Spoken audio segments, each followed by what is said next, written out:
Hey, what's up you guys, it's Dorothy and welcome back to my channel. In today's video we're going to go into chapter 12 of Surviving Hitler, A Boy in the Nazi Death Camps by Andrea Warren. So let's get right into this video. This video may contain sensitive topics and foul language. If you do not wish to continue, I suggest you click off the video now. You have been warned. Liberation. Early one morning when no guard was around, Monique caught a Hungarian Jewish prisoner trying to steal potatoes. Monique shouted at him to get out, but the man ignored him. We had to keep strict control in and around the kitchen, or all the prisoners would have been trying to steal food. Jack said neither of us spoke Hungarian, so communicating with Hungarian prisoners was very difficult. When this man would not leave, Monique started to push him out of the room. The man resisted, and Monique had to hit him. He yelled and made threatening gestures. After our close call with the commandant, not much scared us, either of us, so we did not worry. For 2 precious months, Jack and Monique cooked the soup and served the bread from the kitchen. As Jack grew stronger and healthier, he was convinced once more that he would survive the war and be reunited with his family. All the cold first months of 1945, rumors persisted that Russian troops were getting closer. Then one day in late March, with only a few hours' warning, prisoners were informed the camp would be evacuated and prisoners taken to another camp. Rumors immediately flew that the Russians were nearby. No, it is the Americans coming, said someone. The British, said someone else. Hitler wants us all dead. The guards will take us to the countryside and kill us, several prisoners declared. Hitler is winning and needs our labor elsewhere, insisted other prisoners. When Jack heard the news of the evacuation, he panicked. Now how would he and Monique get the extra food that had kept them going? If they had not become the cooks, he was not sure either of them would still be alive. The boys were ordered to load a wagon with all the kitchen supplies. Very little food was left, Jack said. Since we had no horse to pull the wagon, the prisoners had to do it.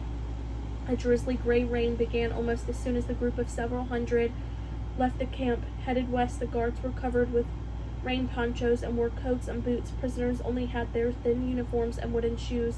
We were soaking wet and very cold, Jack said. The roads were mud. Those of us acting as horse for the wagon struggled to pull it through the holes of the road and up the hills and across streams. Whenever we could, we scavenged in the fields looking for a beet or potato, anything edible. We were starving. To prevent prisoners from being liberated by allies, the Nazis sent hundreds of thousands on forced death marches, regardless of weather or health of the prisoners. The guards were also hungry. They prodded us to keep moving, but they lacked any enthusiasm. I do not think they knew what was happening with the war any more than we did. The only advantage they had over other soldiers was as long as they were guarding us, they could not be sent to the front to fight. The group straggled along, stopping when it got dark, then sleeping wherever they could find a spot by the side of the road or in a field. Several days later, they reached their destination, the Donneru concentration camp. Like all the others, this one was surrounded with electrified barbed wire and had towers where guards with searchlights, binoculars, and machine guns kept watch over the prisoners. Hungry and exhausted, Jack and Monique saw that this camp was more crowded than the last. Almost all the prisoners were Hungarian Jews. Unable to communicate with them, the boys could not find out about conditions in the camp. Prisoners idled about. No one had anything to do, and Jack and Monique wandered through the crowded camp. A group of Hungarians suddenly surrounded them. With them was the prisoner from the last camp whom Monique had kicked out of the kitchen. He was talking loudly to the others and gesturing at Monique. 2 prisoners grabbed Jack and held him while the others set on Monique, beating him savagely. Jack screamed at them to stop. One of the prisoners held his hands over Jack's mouth. Why do the guards in the towers not see what is going on and stop this? They have always been all-seeing. Why have they stopped paying attention? Jack wondered. The 2 prisoners holding Jack dragged him into the main part of the camp, far from Monique. With thousands of prisoners milling around, Jack quietly lost any sense of direction. Frantic, he searched until he finally found his way back to the spot where Monique had been attacked. But neither Monique nor the others were there. Where had his friend been taken? Jack searched until dark, going in and out of barracks, calling Monique's name, but he could not find him. Inside the overcrowded barracks, starving prisoners lay crammed together on the platforms, their eyes glazed over, their emaciated bodies barely able to move.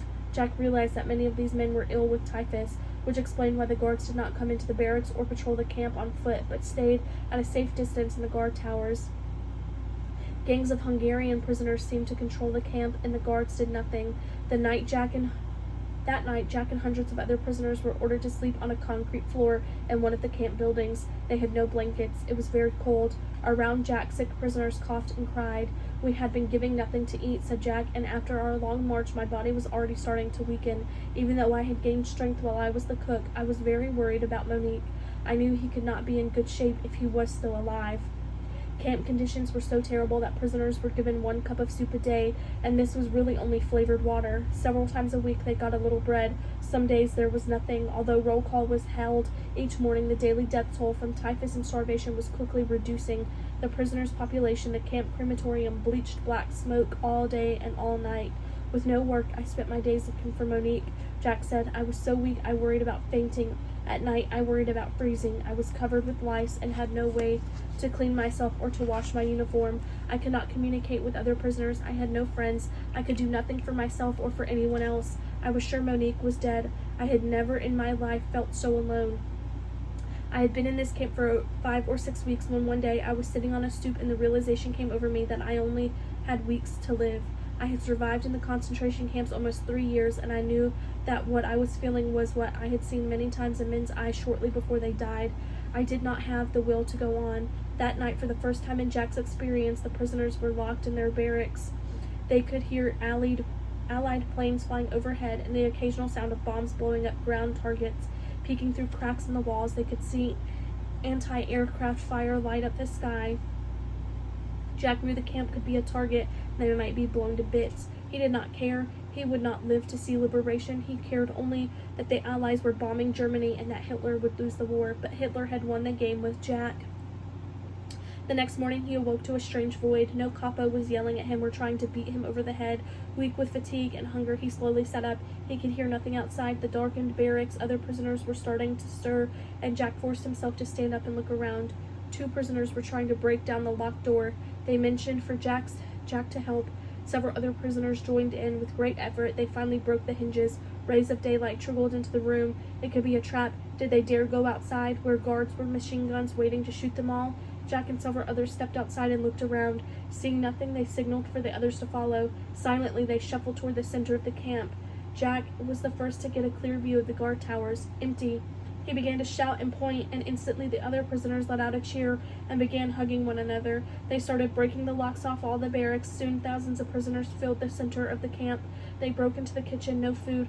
Looking through the fence, they could see the guards and officers' housing all empty. The doors to the administration building stood open. The war was over. It was over. Just like that. No big battle, no surrender, no foreign troops liberating them. The guards had gone in the night, taking with them not only the dogs, their weapons, and what food was left, but even the Nazi flag that had flown from the flagpole in the center of the camp. As Jack tried to take all this in, he felt a tap on his shoulder. As he turned, he saw red hair and a freckled face with blue eyes and faintly visible bruises. Jack folded himself into Monique's embrace. For the first time in 3 years, he let himself cry. That is the end of this chapter. I will see you guys in the next video. Bye.